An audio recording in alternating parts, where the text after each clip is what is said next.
बातमी राजकीय वर्तुळातून आता उत्तर महाराष्ट्रासाठी भाजपनं एक नवी रणनीती आखली आहे। ठाकरे आणि पवारांच्या पक्षाचे कार्यकर्ते फोडा आणि आपल्याकडे जोडा असा सूर नाशिकमधील भाजपच्या बैठकीत उमटलाय। केंद्रीय गृहमंत्री अमित शाह 2 दिवसीय महाराष्ट्र दौऱ्यावर आहेत। आगामी विधानसभा निवडणुकांच्या पार्श्वभूमीवर शहांच्या बैठकांचा धडाका पाहायला मिळालाय। नाशिकात उत्तर महाराष्ट्राच्या विधानसभा मतदारसंघाचा आढावा शहांनी घेतलाय। असं फोडातोडा काही सांगितलेलं नाही। आपल्याच कार्यकर्त्यांनी जोरात काम करावं, आपण आजपासून कामाला लागावं।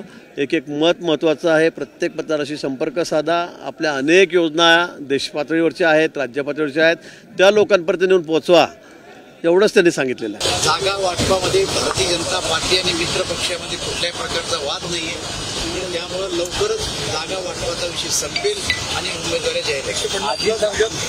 अजित पवार नाराज दिसत होते काल जाताना, एकदम खुश होते। माझ्या हातात हात घेतला, आम्ही हस्तांदोलन केलं, एकमेकांचे अजित पवार कुठल्याही प्रकारची नाराज। शेवटी कौटुंबिक आणि राजकारण हे वेगळे, त्यांनी दोघांनी स्पष्ट केलं।